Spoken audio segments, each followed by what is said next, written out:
If you could turn around and hunt Ja Rule, then hunt Earth Gotti, then go back to Ja Rule, there's no reason why you couldn't have gave that damn Merlin Santana a hand job, girl.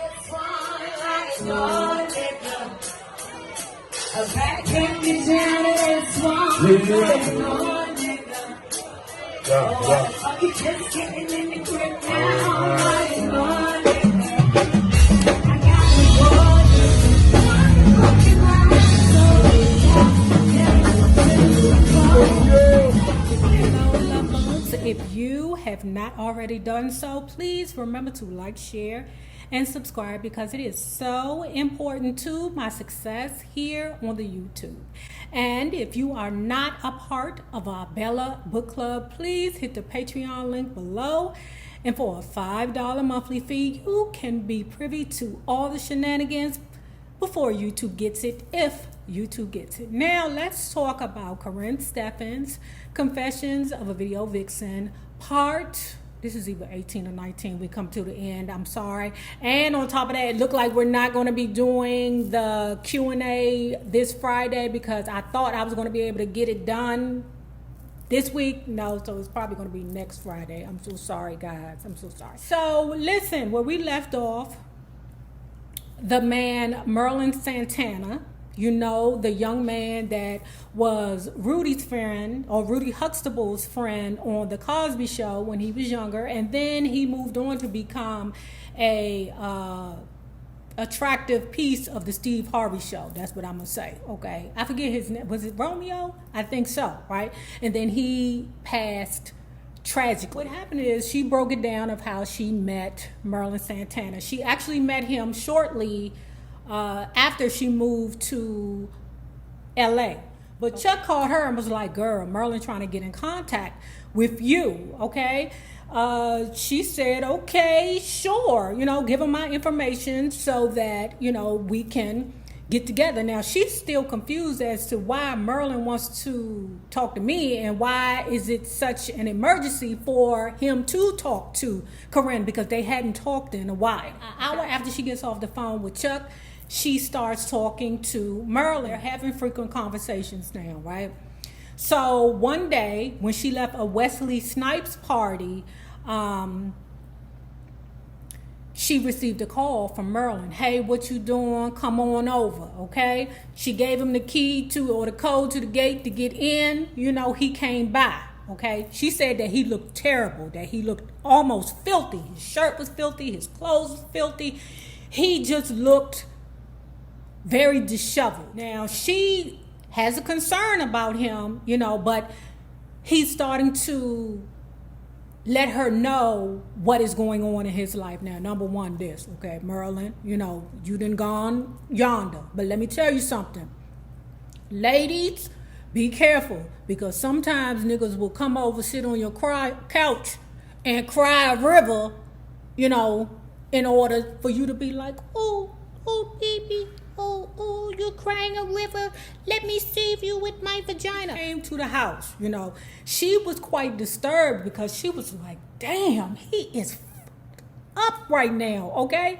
But he's talking to her about how he feels the entertainment world has turned his back on her, or turned their back on him. Okay, he was talking about his childhood. I'm saying your childhood. What the fuck? You was on the Cosby Show. Is there some things you want to tell us, brother? He's talking about his tumultuous childhood. He's talking about how they ain't letting his ass in the club no more. All the perks that he used to have before, when he was on camera, he's not getting them anymore. He's not getting no respect, nothing. Okay, and he's equating, just like her, his self-worth with how the entertainment world receives him. For 3 hours, he's sitting on the couch. They talking, okay? She's listening intently to him, okay? Because she is resonating also with the young man, okay? But Merlin equates his downfall with the cancellation of the Steve Harvey Show. You know what? I think Steve Harvey said that he fell pretty hard when the Steve Harvey Show canceled. Also, she starts to, you know, console him and share her stories also, okay? But for real, I don't think that's what he wanted. I don't think he wanted to hear her stories, okay? And that's all I'm going to say right there. She tells him, find your nucleus. Go to that place and meditate and pray, right? Merlin says, baby, I don't even know if I can pray anymore. I don't even know how to pray. She said she tried to explain to Merlin that him being turned away at the club was not a personal attack on him, but a message from God telling him to just go home. How this bitch going to tell somebody else that when she's struggling with the same situations? Everything she tells him is true and factual, things that will make him a better person, or maybe at least bring him a little bit out of that depression where he can see some light, okay?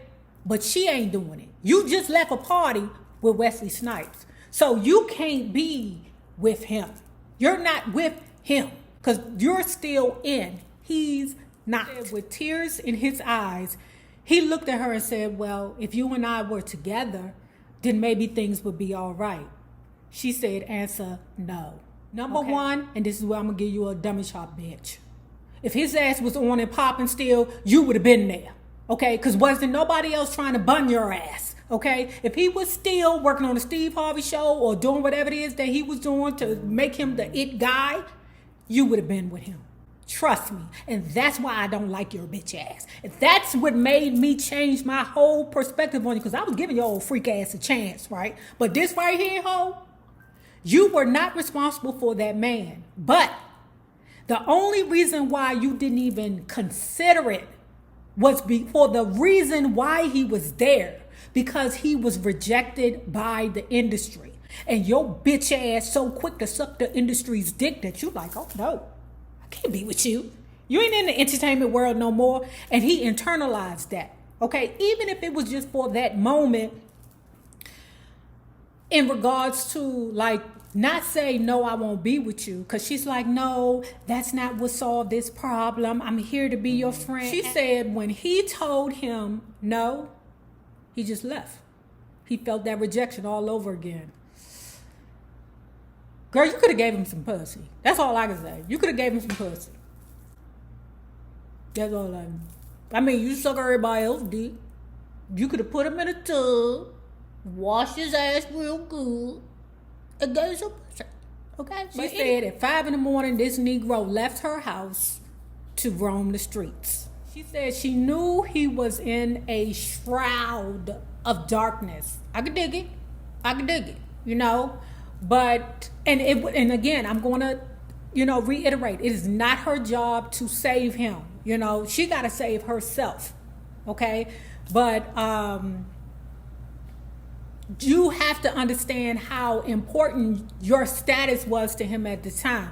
Because if an industry hoe probably would have gave him a piece of pussy. I mean, a hand job, girl. A hand job. Maybe that would at least made him feel like, okay, I'm worthy.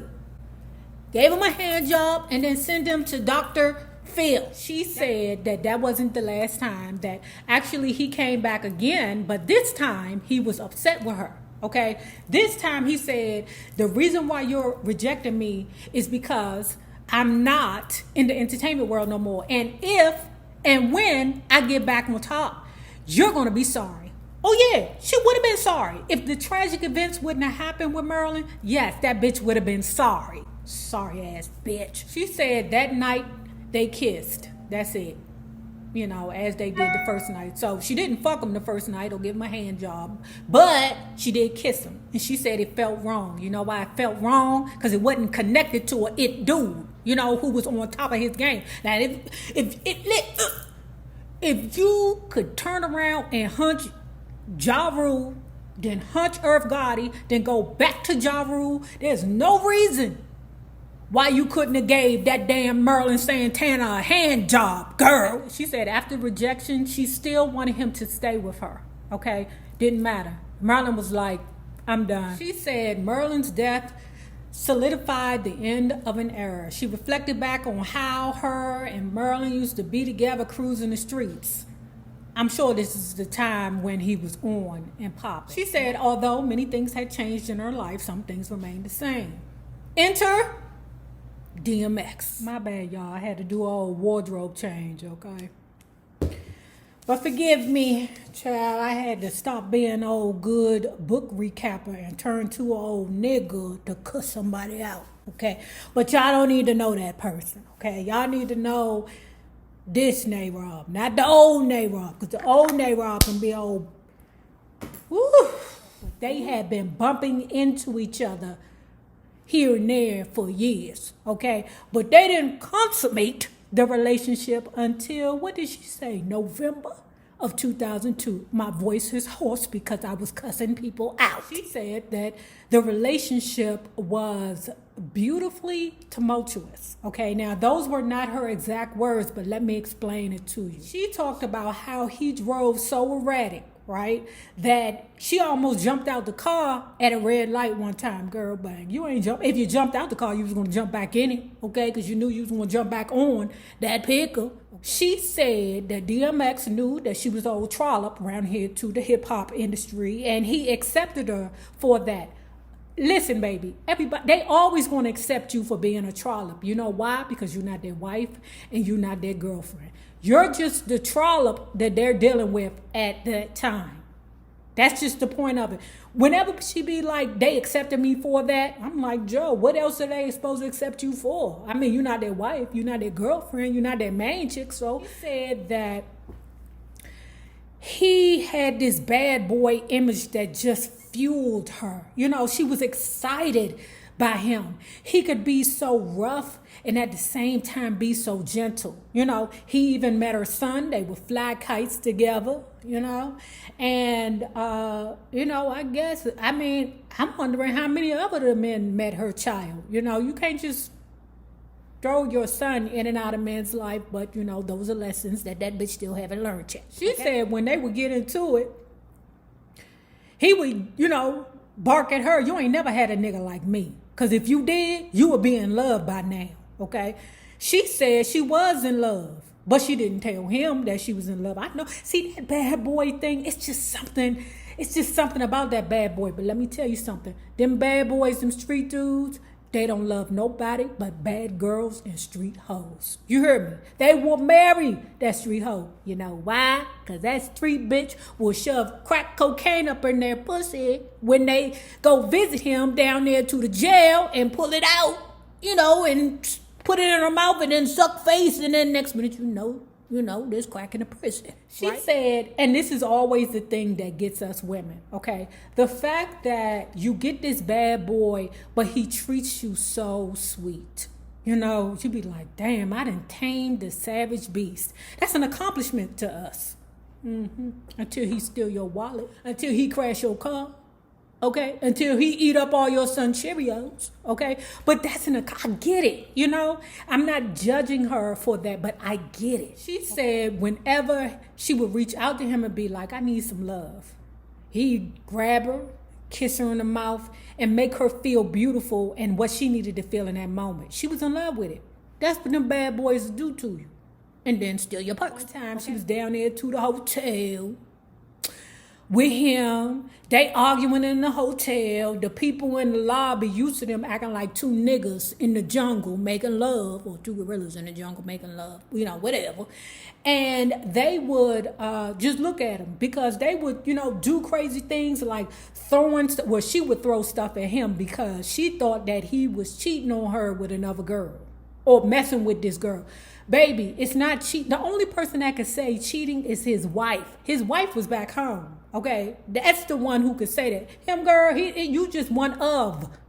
Okay, one of. So anyway, they arguing, they throwing shit at each other, they having these antics back and forth all the time. But the hotel was actually used to them. That was their dynamic, and that's what she loved about it. Now let's get to the sex part. Okay, well, she said that their sex was explosive. Well, I don't know if I like this because it sounds a little creepy. But she said during sex, he would scratch and paw at her like an animal and growl and roar at her. Could you imagine a nigga on top of you roaring like Mufasa? Could you imagine? I would be like, oh shit, where's the mace? Because I might have to mace this motherfucker so I can get up out of here. She said, and then when he would orgasm, he would whimper. I don't know if I like that, y'all. Do y'all like that? Would y'all like that? I don't know if I would like that. She said over the next 3 years, they would grow closer and closer, okay? She said they even spent Thanksgiving together in 2004. She said, but still, no matter what, DMX was still married, yes. Answer, yes. He is married, girl. He is married, And I don't know what you said to, convince yourself that this is okay. Maybe because it was more than one of y'all, around there, like sharing him. But he's still married to that woman that he will not let go. Like, I'm surprised. Is he married? He finally let his wife go. And, ooh, I love you. I love you. I don't know his wife's name. God bless you for going through everything that you went through with DMX. But part of the reason why I believe he stuck with you was because you were having your issues with drugs the same way that he was, okay? Because you kind of look it. And people be like, how a person look when they look like drugs? Like her. I believe that part of the reason why he wouldn't leave you is because you understood all of him. Every part of him, including the drugs. But she ain't ever mentioned that he was on drugs in this. And everybody knew that nigga been struggling with crack cocaine for fucking years, okay? But seemed like she wanted to protect DMX. That was her special little boop, boop, boop, okay? Now you wouldn't, I know you're going to be like, Nay, this is petty. Now you wouldn't touch Merlin, okay? Because he wasn't good enough. He was just crazy and, didn't wash his clothes that day, okay? But DMX, around here a whole fucking crackhead, okay? And you hunching and growling and, pawing at each other in the bed. That's all I'm saying. What she said was that, DMX will always remain special to her. Now, at this time, because I told you, she said it was a good 3 years, but their relationship ended again because she was married and she knew that he had other hoes out there, okay? She said that she relied on his friendship. Their chemistry would outlast time. Now, this is the thing, okay? Now, during this time that, she's fading off from DMX, she has become a mother. Picture that. She done became a mother. She dropped her baby off at school, come home. She started writing her book, okay? And, cooking dinner. She's being a mother now, okay? Now, being a mother don't mean that you can't have fun, but what it do mean is that you shouldn't be around here sucking random dick. That's what it do mean, right? But she's depressed at the fact that, damn, I miss that excitement of the lifestyle, that I was into. She said while her son would sleep, she would still deal with the depression and the issues and sadness and loneliness that she felt for not being in that lifestyle, okay? Now, she said that she had given up cutting herself, but there was still a void that needed to be filled. And who filled it? Mr. Bobby Brown. Now, if you have not already done so, please remember. Oh, wait. Love bugs, remember this. I said, now, if you have not already done so, please remember to like, share, and subscribe because it is so important to my success here on the YouTube. Now, remember this. The same people that you meet on the way up will always be the same people that you meet on the way down. Naysayers, my patron loves. You better have a good one. Be safe. Peace.